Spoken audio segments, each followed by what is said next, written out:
Hey guys, Sanjna here. Welcome back to my channel. Hope you guys are all doing really well. If you're new to my channel, then welcome. I do a lot of study, career and money related videos.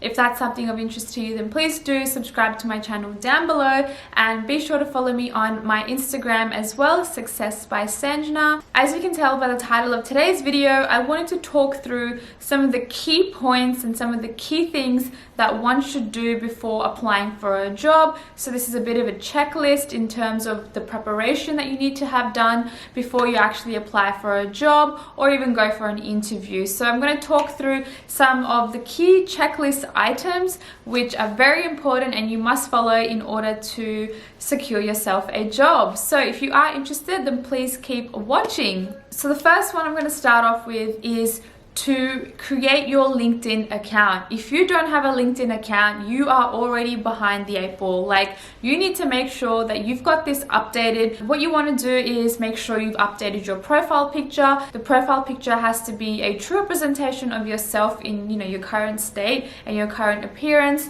You want it to be a professional photo. You don't want to, obviously be wearing casual clothes, especially if you're applying for a job within the corporate world. You want to make sure, you're maybe wearing a blazer, a suit, something like that really shows off that you've got a professional sort of vibe about you. You want to make sure you update your bio as well. This is very important. This sort of gives the recruiter or the employer the potential to sort of gauge what you are as a person.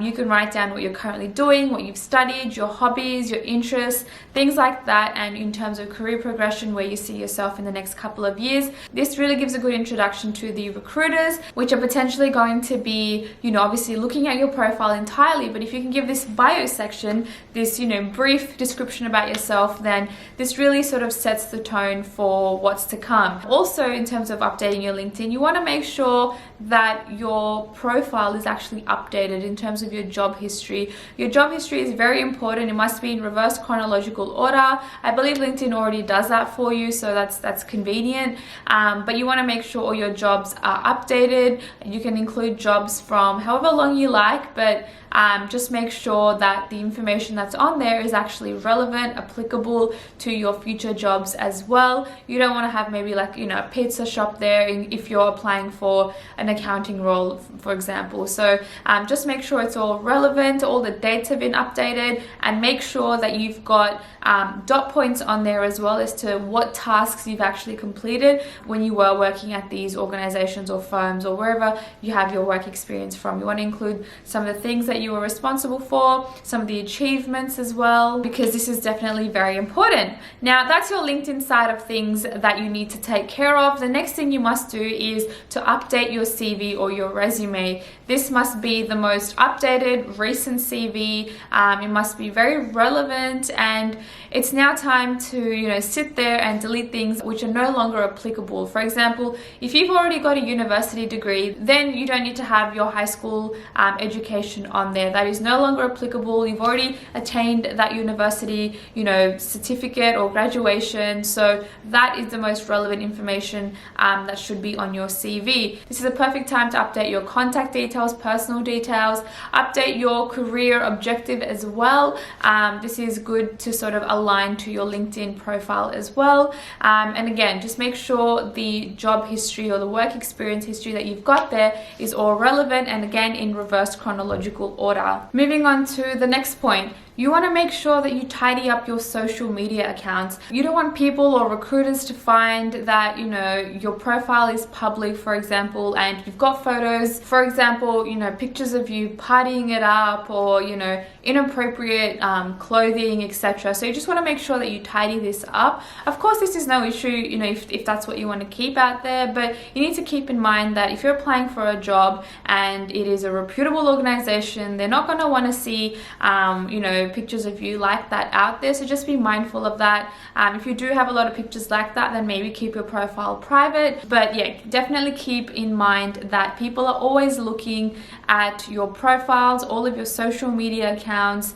In fact, that is like the first thing that they look at these days. Do a little bit of snooping behind the scenes, trying to figure out what type of person you are and whether you're a good fit for the organization or not. So definitely update your Facebook, your Instagram, Snapchats, anything like that, and do a bit of a Google search on yourself as well, because this is always very interesting to see what comes up with your name, and you obviously don't want anything inappropriate to come up when they do search for your name. Also, in terms of social media, this is probably a good time for you to build your social media presence, your personal or professional brand. If you've got a hobby or an interest that you like doing, then be sure to put that out there, make your profile public. If you're an avid book reader, maybe you've got like a side hustle about, maybe you've got another Instagram page on that as well. So you want to show different aspects of your life as well, and show that you are a sort of multi-talented person and you can multitask with a few different things going on at the same time. So having a personal or professional brand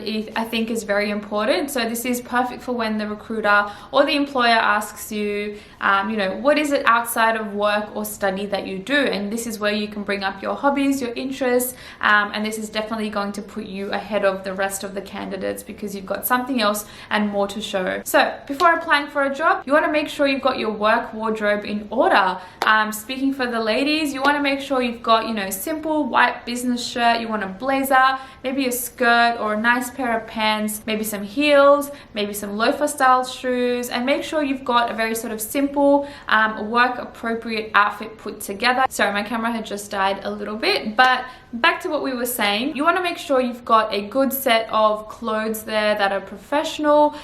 You want to showcase that you obviously put in some effort for the potential interviews that you've got face-to-face or be it online as well. And for the guys, you want to make sure that you've got a well-fitted suit, a blazer, perhaps a tie as well, and you want to just look like you've obviously made an effort, clean and polished. And moving on to the next one, you want to make sure that you've got a bank or a list of questions ready to answer and also ask the employer at the end of your interview. This is very important because you want to make sure you've got answers for pretty much all the questions that do come up to you. You don't want to answer a question which you've never answered before. That then leads to you not being prepared, not having an answer, and maybe stuttering. So just to avoid that, try to write down as many questions as you can and just create some answers for them, and I think that'll really help. And what you can do is just practice from these questions as well. Record yourself answering these questions and then watch yourself and critique yourself as well, and just see is your body language okay, is your posture okay, are you smiling, are you using your hands a lot, things like that. You'll be able to sort of get a really good gauge of if you do record yourself.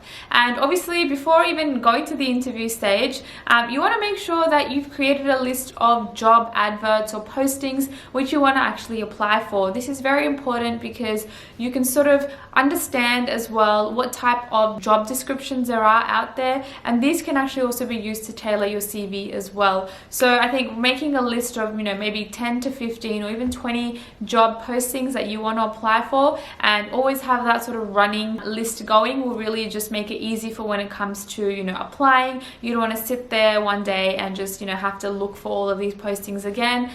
You want to just keep compiling a list until you actually get the job. So guys, those are the quick tips that I wanted to mention, just to get yourself ready for 2021 in terms of the job, and also getting yourself ready to apply for the job and partake in the interview as well. So I hope you guys found this informative, and if you did, then please give this video a thumbs up, and do leave a comment down below to let me know of any other videos you would like to see on my channel. I hope you guys are liking the new setup. I've moved into my new apartment, so really excited to shoot some new content in this apartment. It really just makes it fresh for me as well, a different sort of environment, different space. But yeah, I hope you guys really enjoyed it, and I will catch you guys in my next video. Thanks guys.